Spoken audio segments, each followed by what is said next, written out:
What's up, guys? Welcome back to the channel, AML Films. We out there. Thank you guys for tuning in today. Today we got a very special guest on the show, and I would like her to introduce herself. Gloria Horvath.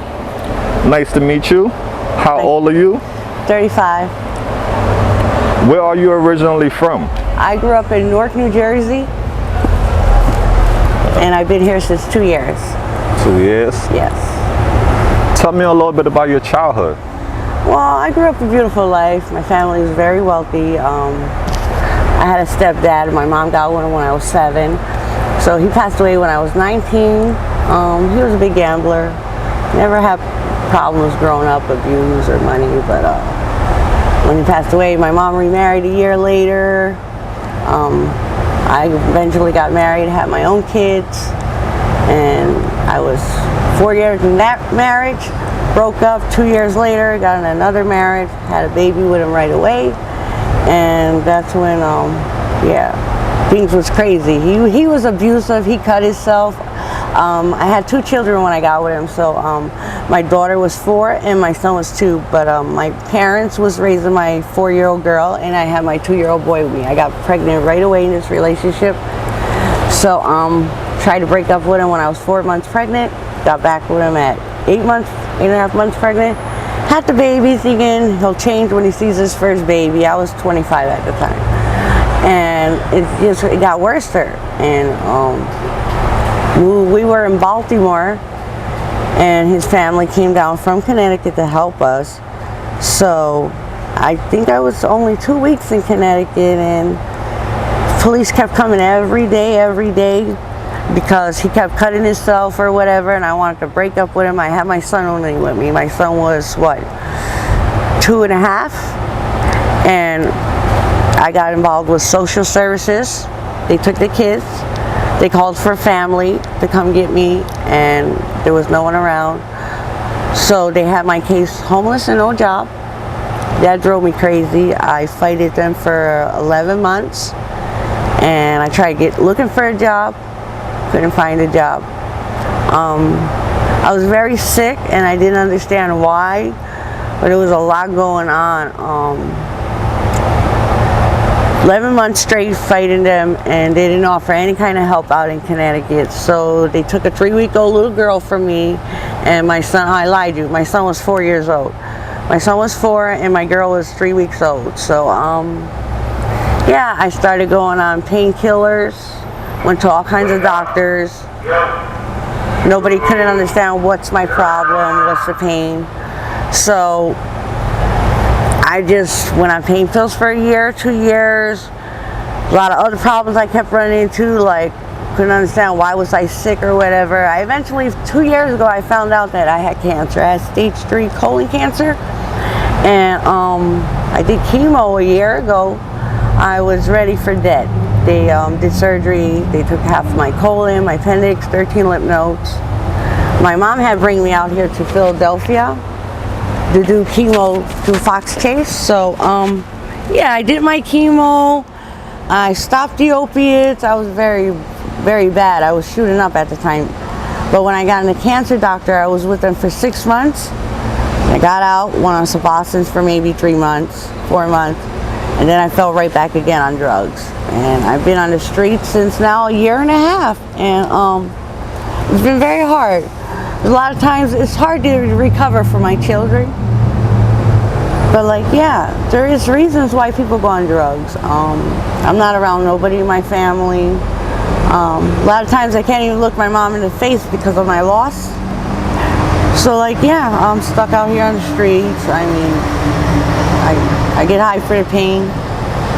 So I'm doing good now from the cancer, but still it damages you a lot. The chemo damages a person a lot. So wow. I'm very lucky though. I didn't lose any hair or anything like that. I did a lot of radiation, so I'm happy for that. How did you end up in Kensington? So my mom bring me out here to go to the doctor, and she bring me from New Jersey. But I was on my own in New Jersey too. Okay. What was your first reaction of Kensington when you got here for the first time? Oh my God. It was different. I mean, I've never experienced anything like it. I was shocked for a while. You know, I was shocked for a while. It took me about 5-6 months before I could even adapt to it, even though being on drugs, and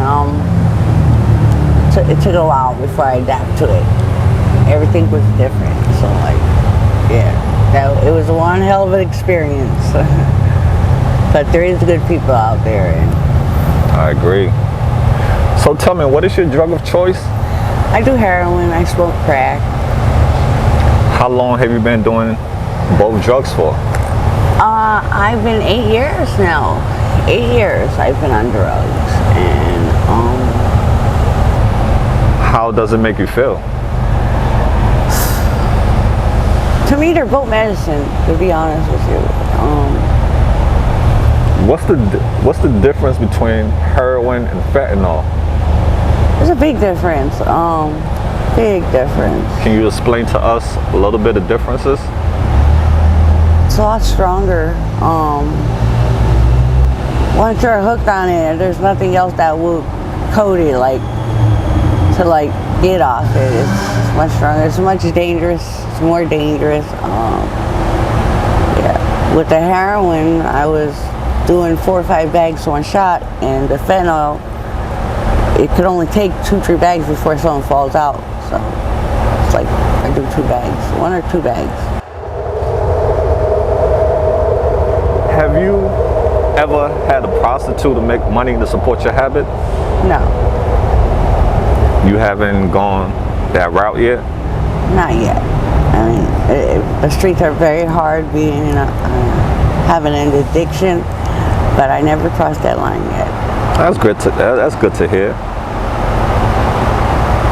How much money do you spend a day on your drug use, average? A lot. Average, what you think?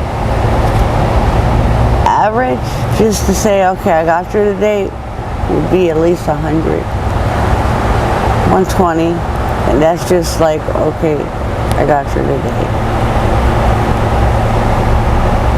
How were you introduced to drugs? Like, through a relationship.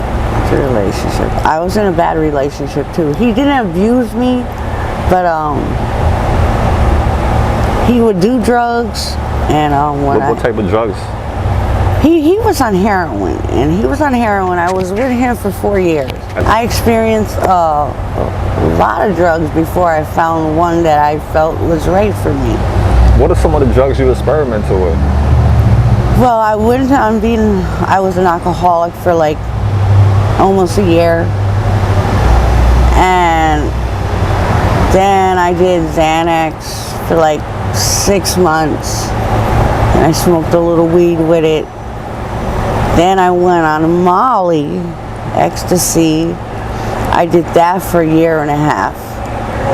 But being with this guy who introduced me to the heroin and crack, we were together for 4 years. He hid it for the first year. My family kept telling me that he's on drugs, and it just didn't add up to me. But a lot of things was just missing, like small things. If I put a few dollars there, or a pack of cigarettes, little stupid things was missing. You know, like smaller things like a bar of soap, and I didn't figure it out. But I went on to Molly because I couldn't find any happiness, you know. So he would argue with me every day because he would hang out with his sister, and he would tell me to do the heroin every day, and he was shooting up, and I was really against it. I never thought I would ever be doing drugs at that time, like say heroin. Growing up, it was always hearing it, it's bad, but right. I see myself in that situation, and I've done it, and you don't have to be a bad person to be on heroin. That don't make you a bad person, you know. So yeah, he introduced me to it, and it started off from having an ear infection and cutting an eyeball to I was feeling so much pain in that 2 weeks. Till one day he said, just try it, and he shot me up, and I fell in love because that rush went straight to my pain. And I still didn't understand addiction because I was on it for a week. And then when I woke up one morning, I was all weak, and he's like, you're not over it. He said to me, you're withdrawing. And I was still in denial. I was like, no, leave me alone. You just want me to do the drug. So I did it, and I got stuck on that from then. I was 28 I was. Where is this guy now? He's in Jersey somewhere. I have no ties with him. I don't see him or anything like that. I actually seen him before I left, and I was running to him. I did the surgery in Jersey, but after my surgery, my mom brought me here to do the chemo. So I still had staples in my stomach or whatever, you know. He was always mean, like. Do you suffer from depression? I do, very much. And you taking the medication for that? I smoke hard, believe it or not, because of I feel I have a brain condition. I cannot seem to, like, even look my mom in the eyes. We can't be together for so long because I just have flashbacks of losing my kids. And they did call her to come get the kids, but no one was around. No one was around. And I didn't lose the kids for drugs. It was homeless and no job. Do you suffer from anxiety? Very much I do. I cry a lot of times. I shake from nerves. And a lot of times I can't understand it, but I was diagnosed that it was anxiety. I tried twice in my life, and for some reason it didn't work out. I've been here 2 years, so let's say a year ago, I got hit by a car. And I broke my knee right on the main nerve. So I got weak. I was in New Jersey, and it kind of got hard for me. I was 3 weeks in the hospital. I kind of got hard when I got out to walk and try to sell stuff or ask for money. So I wanted to sign up in a program, a rehab. And I went 1 week straight, waiting, signing papers. Yeah, at the last minute, right when I'm ready to get my gown, get a bed and all that, they seen I had broke my leg, and they told me that they can't accept me because of my injury. So that was one time. That was like maybe 3 years ago. And I tried also here too, and I can't think right now off the back. It's like great, but yeah, I had a problem twice. Have you ever tried Prevention Point? I have, and they was always booked. And when I finally did decide to want to go, Corona happened. You know. What do you know about Prevention Point? What can you tell me about it? They're a very good program in so many ways. They got a doctor in there. They'll give you medicine if you have something they want that you need to be treated. I have got antibiotics from them so many times. I have mail received there. They helped me with a lot of stuff. They helped me with food stamps, stimulus check, food, feeding me a lot of times, clothes. So they got a lot of social workers in there that are very good. And, they do help a lot of people. That's great. Yeah. How long have you been homeless for? Like really, really homeless on the street, it's been maybe a year. Maybe. What is life like being homeless in Kensington? You wonder a lot. Like your mind can never be at rest, you know? What's the worst thing that has happened to you since you've been homeless? A lot of things. You ask someone for $1, you're hungry, you're thirsty, and then someone else sees it, they want to jump you, try to get that little money from you. You know, a lot of stuff like that. Where do you keep your stuff? I try, like, it's hard to keep stuff, it's hard to travel with stuff. I'm always losing. always losing stuff. Where do you go to use the bathroom? Well, that's the problem. Like, it's hard. It's hard. You gotta, around this area, there's no public bathroom. A lot of times you just have to go on the side and maybe pee somewhere, you know. But yeah. What's the longest you can go without using drugs? I, like, my habit through the day, I'm like, I don't even pass 4 hours. I'm like 3 hours. Maybe I'll be greedy and go to 2 hours. You know, it depends. But I don't go no more than 4 hours. What do you think it's going to take to get you clean? Happiness. I mean, I lost my family. I fighted them for 11 months. And then at the last minute, they was taking me to trial still for not having a job or no house. So I didn't go to court. When I didn't go to court, because I knew I was going to lose, I fight them for 11 months. I had nobody on my side. I didn't go. So right when I didn't go to court, I lost my kids automatically. So, yeah. It's hard to say. Like, I don't think I'll ever recover from that. It was a 4-year-old boy and a 3-week-old girl. Yeah. And a lot of people don't understand this, but I heard it more for the 4-year-old than the 3-week-old. Because why? He knew me and I seen how he cried. But the 3-week-old girl, she was 11 months old last time I seen her. It wasn't as hurting because my baby, she smiled like she, you know, she knew the baby, my son was her brother, and I was happy they had each other. But like my son cried and he did so much. He had called me evil while I'm leaving him there with them. He wants to come home to his toys. Yeah, that's tough. Yeah, that will never leave. It's very heartbreaking, you know, especially as a mother, to have your kids taken away from you. I can only imagine how you feel. Let's get off topic a little bit, all right? Okay. What's your favorite color? I like off-white. Off-white, yeah. Pink, off-white. What are some of your favorite foods? I love Mexican food. What are some of your favorite music? Growing up, teenager, I was in love with rap music. So, once I got in my 20s, I started listening to dance music, love music. I listen to all kinds of music, but rap music is my favorite. Rap. What's your favorite rap group or rap artist? I love Rick Ross. Rick Ross? And Drake, yeah, I love him. Oh, you hear that, guys? She's a Rick Ross and Drake fan. They do got some good music. That's great to hear. Thank you. Do you have a favorite candy? Yes, I do. The Sour Heads, little people. Cool. And what is your favorite ice cream flavor? I love cookies and cream. That's my favorite. What is your zodiac sign? Like Libra.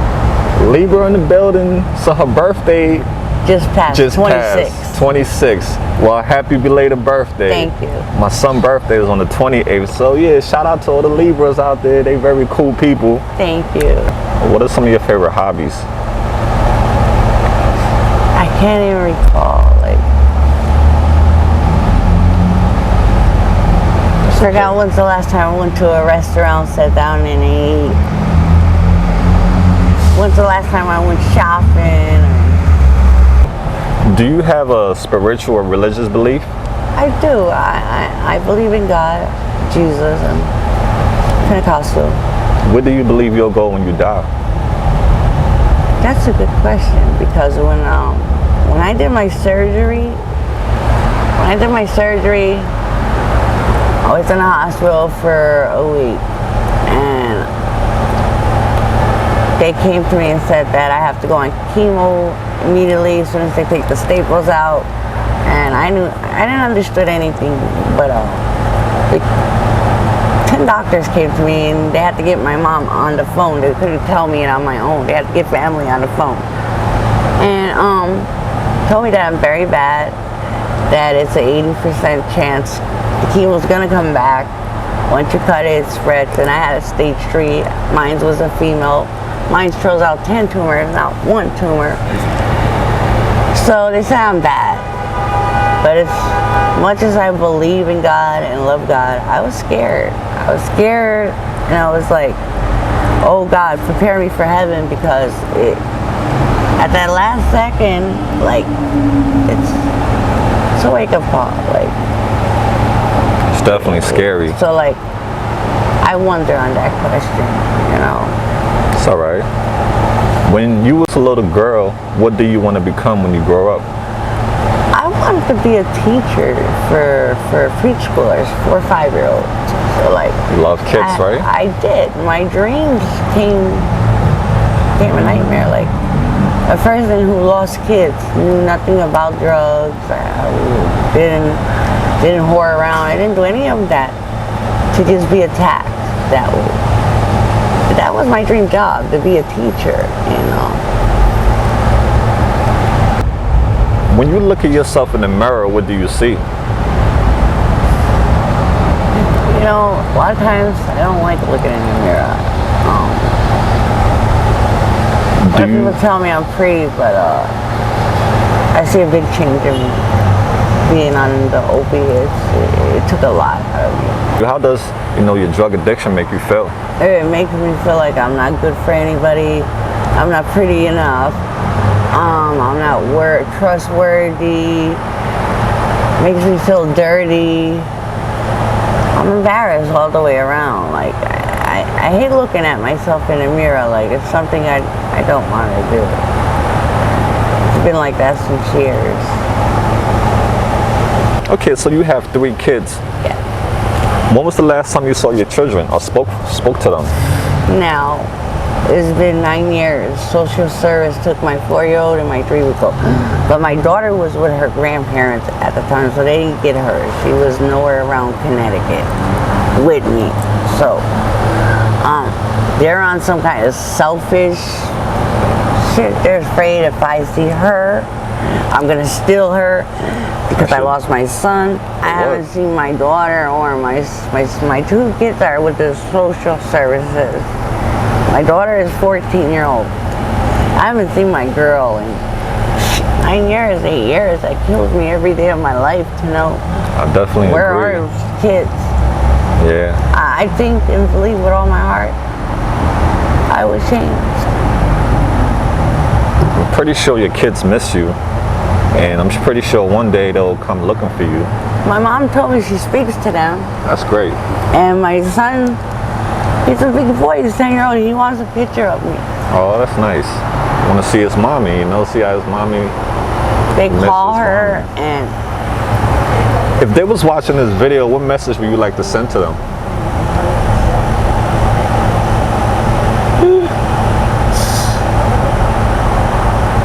I would love that. It's okay. I would give up anything for those kids.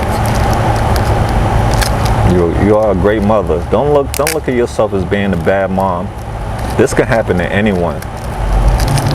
So don't be too upset that your kids are not with you. Just be thankful that or pray that they're somewhere being taken well care of, Thank you. Until you can get your stuff together, then you can fight for them. But right now, you just got to take it one day at a time and just, pray for good health and happiness for them. But never give up. Thank you. No matter what, never give up. Keep on fighting, okay? You're a great person. Thank you. I appreciate that. That's why I'm here for you guys to, give you guys hope, to let you guys know that this is not the end of the road. Thank you. That's a very big word, hope. God bless you. Yeah. Thank you for that. You're welcome. Key, what is art to you? Like drawing. Can't think of anything else that art represents to you? Yeah. So what is happiness to you? What does happiness mean to you? Peace. I like peace. Okay. Where there's peace, there's happiness. I agree. If you had 3 wishes in this world, what would your 3 wishes be? For health. To be happily married with my kids. My children to be successful.